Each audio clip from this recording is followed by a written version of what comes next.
YouTuber சவுக்கு சங்கருக்கு ஒரு 3 மாசத்துக்கு முன்னாடி வரலாம் அதிமுக தான் ஆட்சி அடைக்கும், அதிமுக சிறப்பான தலைவர் எடப்பாடியார்னு சொல்லிக்கிட்டு இருந்த நீ இப்ப ஜெயிலுக்கு போயிட்டு வந்த உடனே சி.வி. சண்முக வீட்டுக்கு போயிட்டு வெளியில வந்த உடனே இன்னைக்கு அதிமுக தலைமையை பற்றி விமர்சிக்கிற, அதிமுக தலைமையை மாற்றன்னு சொல்ற.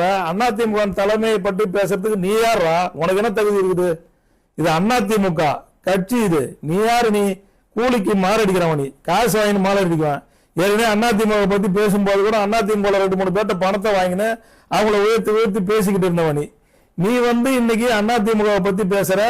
சி.வி. சண்முகம் பேட்டியில் என்ன கொடுத்தாரோ அதை ஃபுல்லா நீயே சொல்ற. நீ என்னமோ உனக்கு எல்லாம் தெரிஞ்ச மாதிரி எல்லா கதையும் சொல்ற. அதிமுக இன்டர் பார்ட்டியில ஏதோ நடக்கிற மீட்டிங்ல நடந்த கதைலாம் உனக்கு எப்போ தெரியும்? உனக்கு எவன்டா சொன்னா? உனக்கு எவன் சொன்னா? நீ எப்படி நீ சொன்னா அது எவன் சொன்னான்னு உன்னால சொல்ல முடியுமா?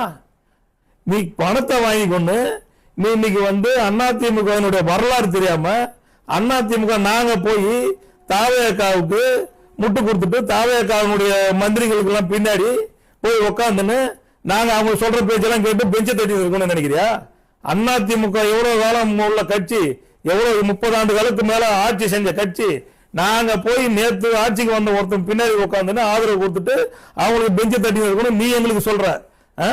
உனக்கு எவ்வளவு திமிர் இருந்தா எங்க தலைமையை பத்தி, 1 கோடி தொண்டர் இருக்கிற இந்த தலைமையை பத்தி நீ நீ யாரா அதை விமர்சிக்கிறவன்?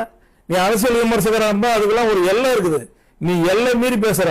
உன் வீட்டுல மழை ஊத்தும் போது அதிமுக தொண்டராக நாங்கெல்லாம் மனம் வேதனைப்பட்டோம். ஆனா இப்பதான் புரியுது, நீ பணத்துக்காக மலத்தை தின்ற நாய். அதனாலதான் உன் வீட்டுல மலத்தை ஊத்தி இருக்கிறானுங்க. உனக்கு இதுதான் லாஸ்ட் வார்னிங். நீ அதிமுகவை பத்தி சர்வசாதாரணமாவோ அதிமுக தலைமையை பத்தியோ நீ தவறாக மீண்டும் மீண்டும் பணத்தை வாங்கி விமர்சித்தா உனக்கு உன் மீது தக்க நடவடிக்கை எடுக்கப்படும்.